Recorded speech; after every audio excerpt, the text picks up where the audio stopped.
Right now, we're facing a new reality with a pandemic event, COVID-19, aka the coronavirus.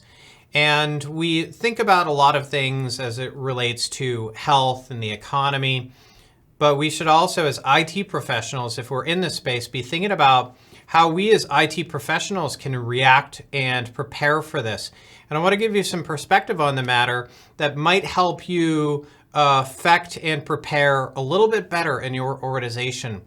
So I've got 8 different areas that I think are places that we can affect as IT individuals and be able to react better to our organizational needs.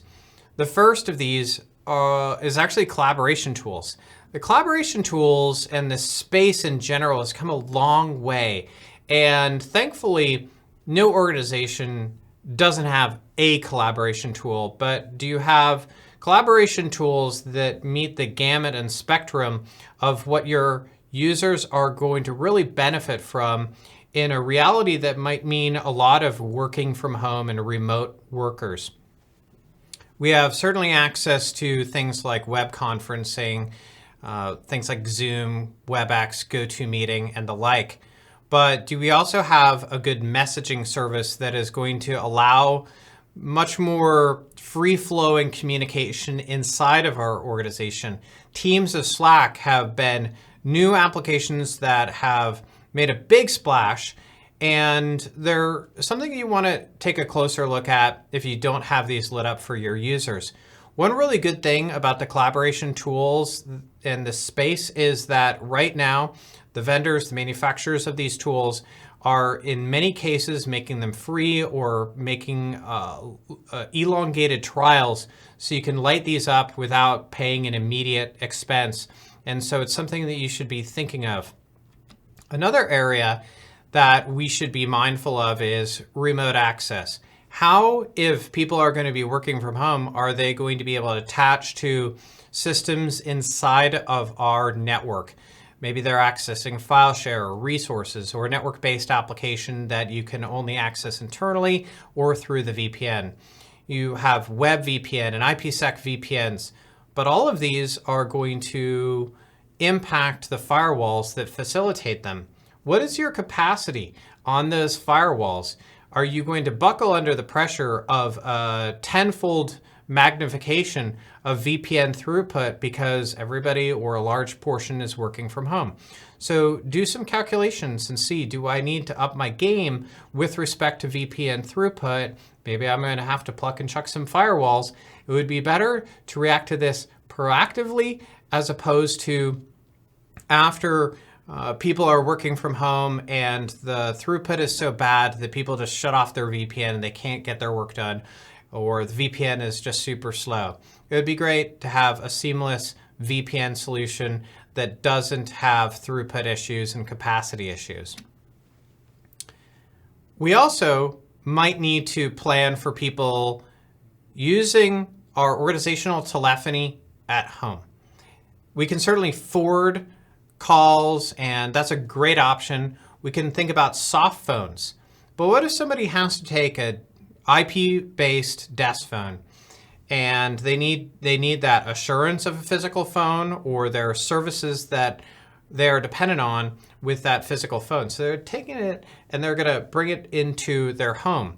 How are you going to power that phone? It's little things like this that might pose challenges for you, because we take for granted PoE inside of our switch-based network, but most people aren't going to have PoE at home. One other area that I think has come a long way are the cloud-based tools that we take for granted now. Google Docs is something that a lot of people use for their personal, and a lot of organizations use it as well.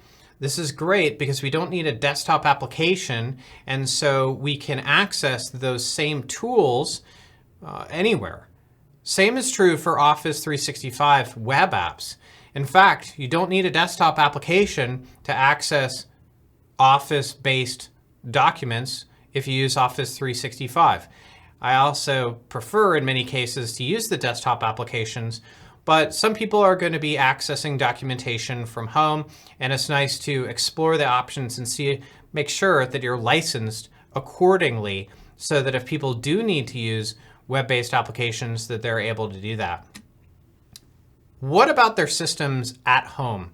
We are going to assume that they're going to be doing a lot of remote connectivity, but with what devices? Is this our own personal computers, or is it going to be the computers that we give them when they sign on? Is it a work laptop, or is it their own personal laptop or own personal desktop? This is actually something that we need to be very, very considerate of and be thinking in terms of security.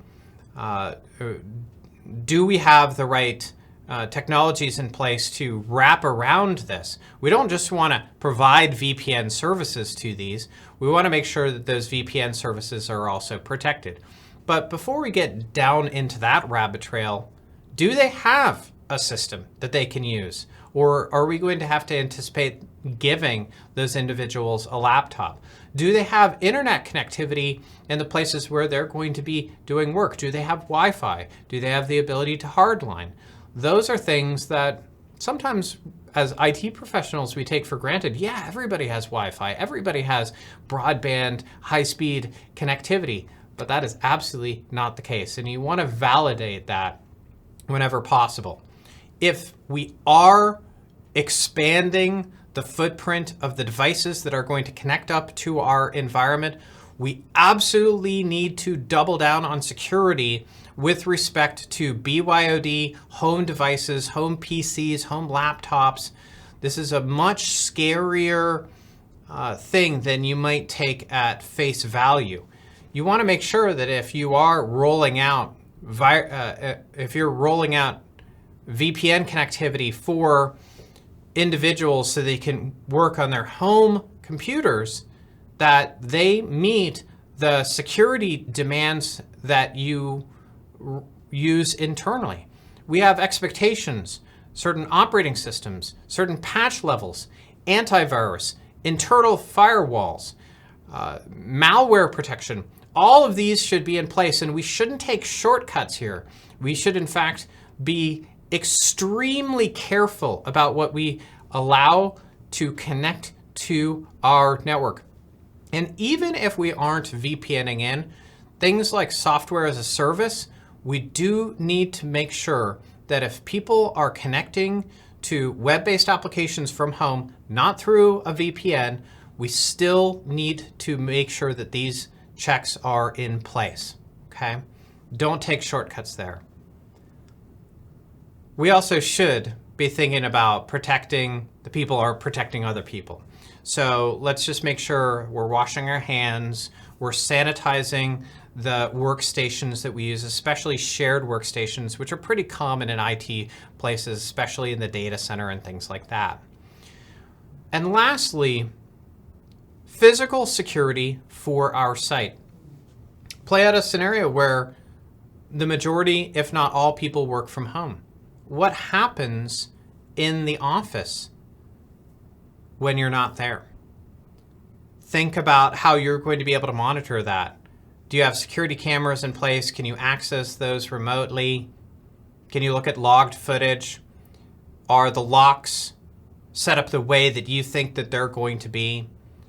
Are the time controls on all of the building services the way that you would want in the potential that we have most people working from home? Hopefully, you got a few things out of this discussion that will allow you to take another look at your posture for preparedness for COVID-19 and be able to react a little bit better. Maybe it's not even one of these things we talked about explicitly, but even just thinking about what is it that I need to do in order to prepare my organization for this wave that is coming so that our organization is best prepared to meet this new challenge that faces mankind.